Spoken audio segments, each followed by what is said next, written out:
Muy buenos días, profesora y compañeros. A continuación les voy a estar presentando el trabajo titulado Diversidad genética de cepas de laboratorio e implicaciones para la investigación. El caso de Aedes aegypti.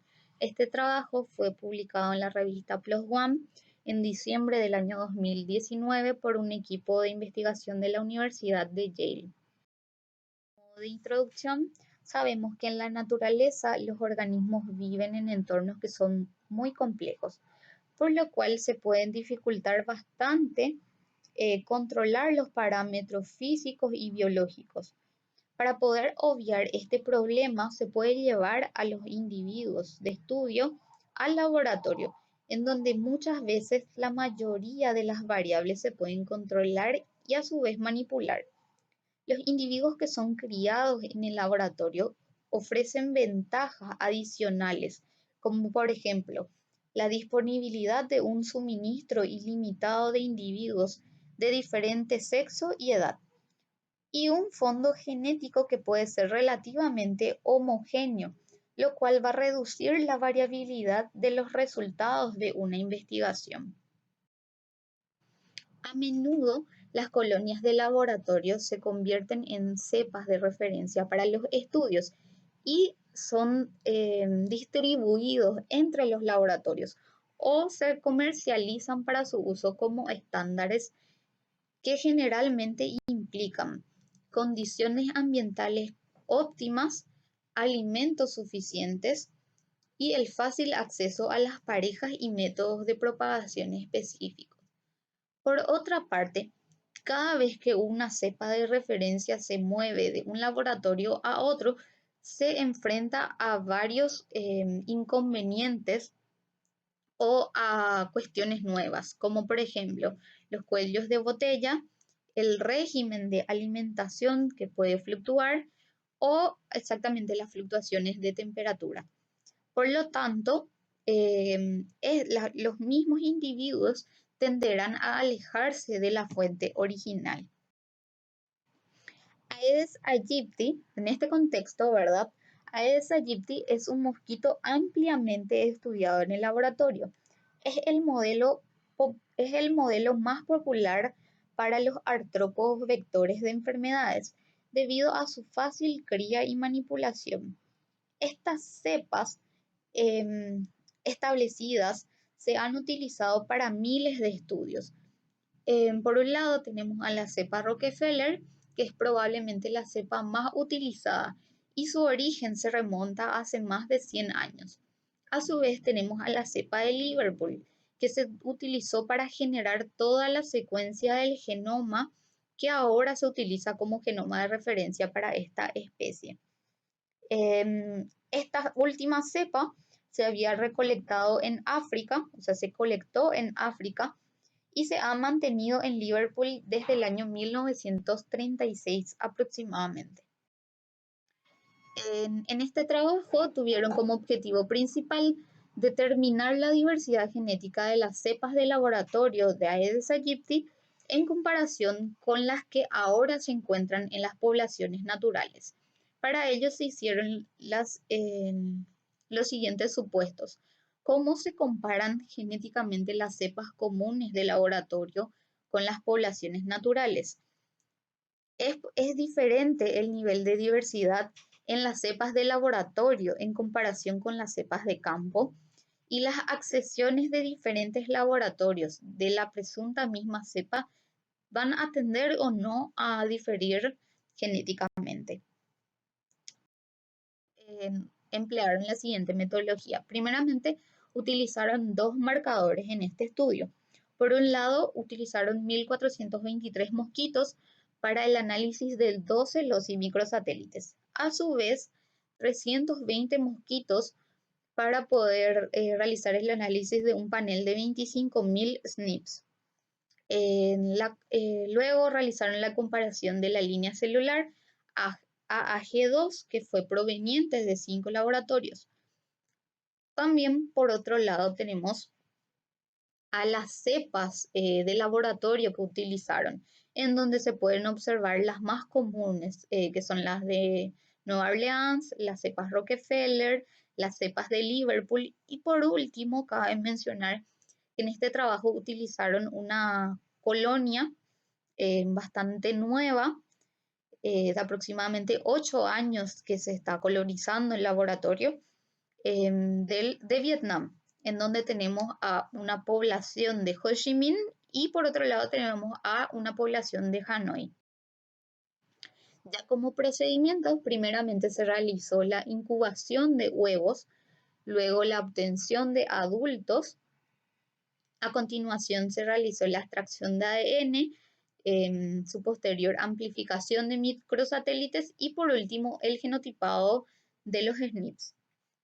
Ya como parámetros poblacionales a ser analizados en el estudio se tienen la heterocigosidad observada y esperada, la riqueza alélica, el número de alelos únicos en una población, el tamaño efectivo de la población o NE, la varianza molecular en las frecuencias alélicas o AMOVA, la estructuración de la población, el análisis de componentes principales, PCA, y la asignación genética de datos SNPs. Y por último tenemos entonces la reconstrucción filogenética. Para su mayor entendimiento se van a estar presentando los resultados y la discusión a la vez. Entonces, de los 12 lotes y microsatélites analizados, en la figura 1A se observa que la riqueza alélica estimada en las cepas de laboratorio son más bajas en comparación a las cepas silvestres. Asimismo, en la figura 1B se observa que la heterocigosidad observada es menor en las colonias o cepas de laboratorio que en las cepas silvestres. En rojo se presentan entonces las cepas pertenecientes al laboratorio, en verde a las cepas provenientes de África y en azul las cepas que se encuentran fuera de África. Estos datos a su vez se pueden corroborar con la tabla 1. Estos mismos parámetros se llegaron a medir a través de generaciones de crías en el laboratorio y se pudo evidenciar una disminución de la riqueza alélica en cada generación. Y la misma se determinó que está influenciada por el origen geográfico de las poblaciones. Sin embargo, no existe una relación entre la cantidad de generaciones en el laboratorio y la pérdida de heterocigosidad. En la figura 2 se presenta el gráfico de tamaño efectivo de la población.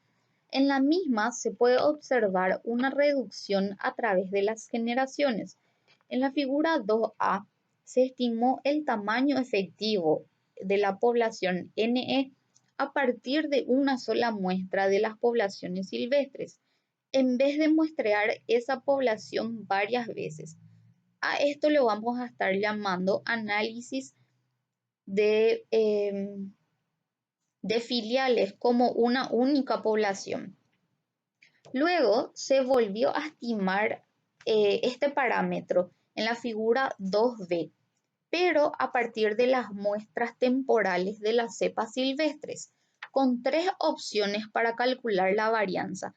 Tenemos entonces 3 estimadores, F que se observa en rojo, FK que se observa en verde y FS que se observa en azul.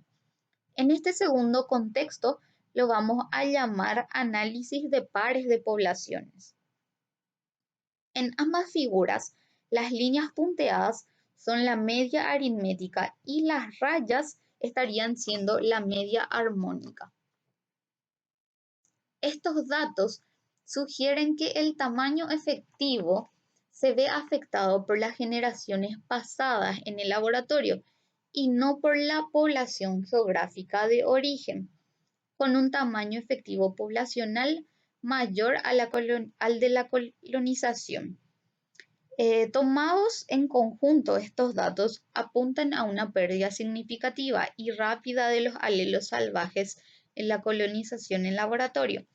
Probablemente sea consecuencia de la estocasticidad durante el proceso ayudado por las fluctuaciones en el tamaño efectivo de la población en cada generación. A continuación, se muestra la estructura que presentan las cepas. La diferenciación de las poblaciones entre las colonias de la cepa Rockefeller, así como la cepa Liverpool, fue muy evidente en el análisis de agrupamiento, en comparación a las cepas obtenidas de diferentes laboratorios. En la gráfica se puede observar cómo estas cepas pertenecen a diferentes grupos genéticos. Así, por ejemplo, los individuos pertenecientes a la cepa Rockefeller, FC, proveniente de Fiocruz, y Rockefeller-Hawkins son similares, pero muy diferentes a la cepa Rockefeller de Notre Dame. En conclusión, las cepas con el mismo nombre pueden diferir y representan la población silvestre y no representan la población silvestre de la que se cree que se originaron. Esta diferenciación genética también se observó en el análisis de componentes principales basados en SNPs y el árbol de máxima probabilidad que se construyó a partir del mismo conjunto de datos SNPs, y en ellos estas cepas se extienden a través de los diferentes grupos genéticos o clústeres principales, como se muestran en ambas figuras. Sin embargo, este patrón no se observó en la cepa de Orlando, que es más homogénea y se distingue fácilmente en la figura 4. Por otra parte, el análisis de agrupamiento y el árbol sugieren que la cepa Liverpool está más relacionada con las cepas provenientes de África, como se ve en el recuadro. También hay una colonia de la cepa Rockefeller y Liverpool que no se agrupan que no se agrupan con las otras dos colonias de la misma cepa. A su vez, las cepas de Vietnam, tanto Ho Chi Minh y Hanoi, que son cepas que habían sido colonizadas recientemente, permanecen genéticamente cercanas a sus poblaciones de origen. La diferenciación, el análisis realmente de la varianza molecular de las principales cepas de laboratorio indica que existe una diferenciación significativa entre las colonias de la misma cepa y entre las cepas. La diferenciación genética FST estimada dentro de las poblaciones Rockefeller y Liverpool fue similar a la diferenciación estimada entre los grupos de cepas de Rockefeller, Liverpool y Orlando, con una diferenciación genética entre las diferentes fuentes de la cepa Orlando, que es considerablemente más baja que las otras cepas. Como discusión, estos resultados demuestran que las colonias de la misma cepa de laboratorio adquiridas de diferentes laboratorios pueden ser significativamente divergentes. Esto podría deberse a la evolución en el entorno, a la contaminación cruzadas o el etiquetado incorrecto durante la cría, que puede ser más frecuente de lo que se pensaba. En cuanto a lo que respecta a la línea celular, los genotipos para los 12 los y microsatélites fueron idénticos, así como también para los SNPs. En la gráfica de PCA, esta línea se posiciona cerca de la cepa OX513A y el grupo Rockefeller principal, así como también se encuentra en el clúster que contiene a la colonia Rockefeller proveniente de Fiocruz y Rockefeller-Hopkins en el árbol. En conjunto, entonces, esta evidencia apunta a cambios genéticos mínimos que tienen lugar en la línea celular AAG2 a lo largo del tiempo, independientemente de su historial de pases y el huésped del laboratorio. Entonces, ya como conclusiones de este trabajo, se observó una menor diversidad en las colonias de Aedes aegypti de laboratorio en condiciones de campo, pero sin diferencias significativas en el tamaño efectivo de la población. También las colonias derivadas de la misma fuente tienden a la divergencia con el paso del tiempo. El origen de la cepa de Liverpool, utilizada como referencia del genoma, no es un Aedes aegypti formosus, como se sugiere su supuesto origen africano, sino que está más bien relacionado genéticamente con Aedes aegypti de Asia. Y por último, tenemos que la línea celular AAG2 de Aedes aegypti ha experimentado cambios genéticos mínimos dentro y a través de los laboratorios, probablemente como resultado de los procedimientos estándares de cultivos que hayan sido adecuados. Y desde ya a todos, muchas gracias por su atención.